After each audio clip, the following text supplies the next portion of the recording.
Assalamualaikum warahmatullahi wabarakatuh. Kami dari kelompok 7 akan mempresentasikan tentang konsep MSDM berbasis kompetensi pada manajemen talenta. Di sini ada 3 anggota, beranggotakan saya sendiri, Nadia Eksita Kirana, yang kedua Eca Angeli, dan yang ketiga Ahmad Zaki.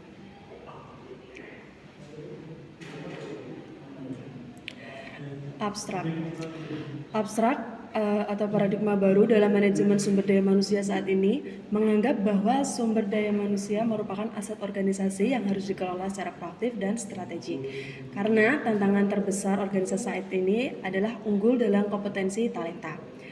Kompetensi talenta merupakan situasi ketika perusahaan saling berlomba mengalahkan pesaing untuk memperoleh talenta terbaik yang ada di pasar tenaga kerja. Salah satu strategi untuk memenangkan talent war ini dengan manajemen talenta yang mengimplementasikan untuk menentukan, menemukan, mengembangkan, dan mengelola serta mempertahankan karyawan bertalenta dalam usaha untuk mencapai sasaran strategis dan kebutuhan bisnis di masa depan. Penelitian ini menjelaskan bagaimana penerapan strategi manajemen talenta sebagai strategi untuk mengembangkan sumber daya manusia di organisasi publik sehingga akan melahirkan SDM yang unggul dalam organisasi.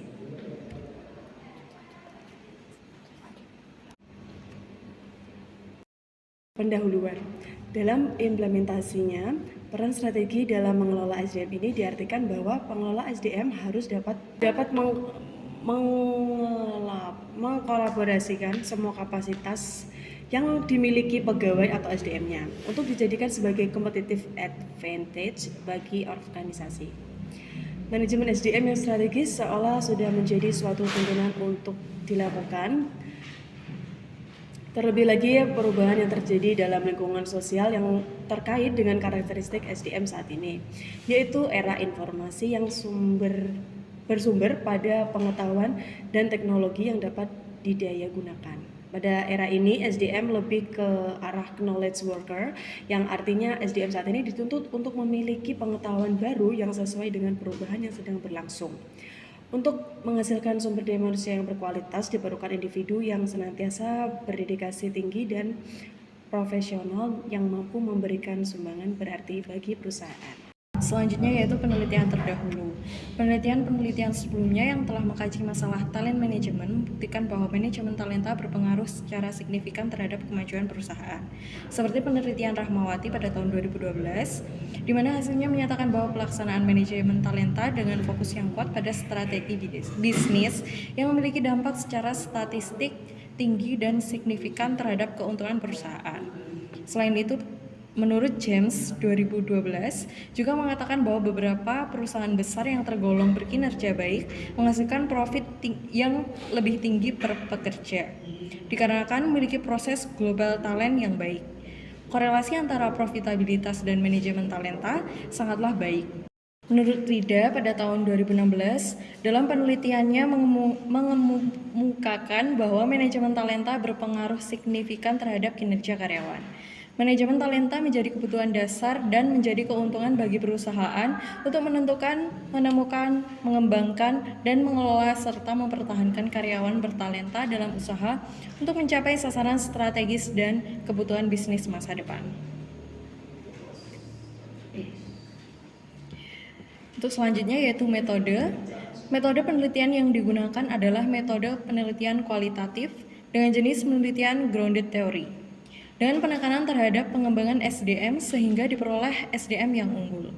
Pemilihan metode ini didasarkan atas penelitian grounded, menawarkan pendekatan yang berbeda dari jenis penelitian kualitatif yang lain seperti fenomenologi, etnografi, studi kasus, dan naratif.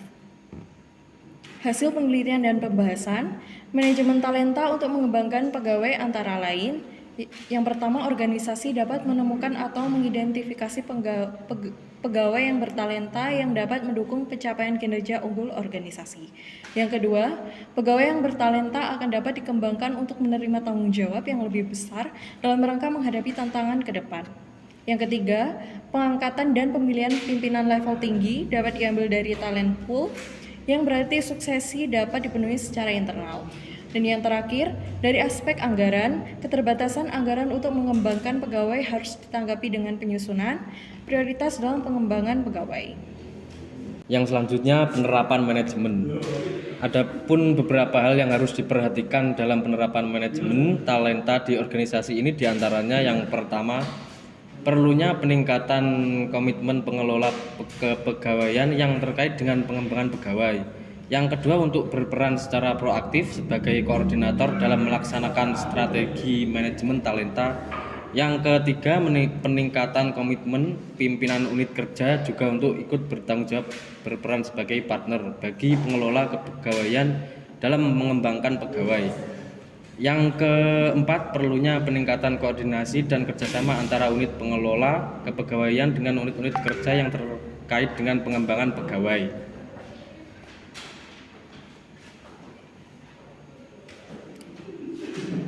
Yang selanjutnya, kesimpulan. Berdasarkan pembahasan di atas dapat disimpulkan bahwa yang pertama, strategi manajemen talenta merupakan suatu sistem yang terintegrasi yang dirancang untuk meningkatkan kinerja melalui proses menarik dan menyeleksi, mengembangkan, memanfaatkan, serta mempertahankan pegawai yang memiliki keahlian dan bakat dalam rangka memenuhi kebutuhan organisasi saat ini dan masa yang akan datang.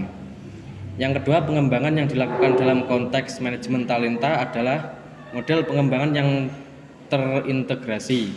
Yang ketiga, berdasarkan pengelompokan pegawai dalam metrik pemetaan pegawai akan menentukan kebutuhan pengembangannya dan menyiapkan pegawai atau talenta yang ada sesuai kelompoknya.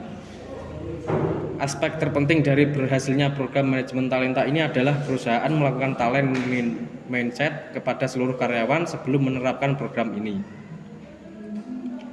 Sekian presentasi dari kelompok kami. Apabila ada kurang lebihnya mohon maaf. Wassalamualaikum warahmatullahi wabarakatuh.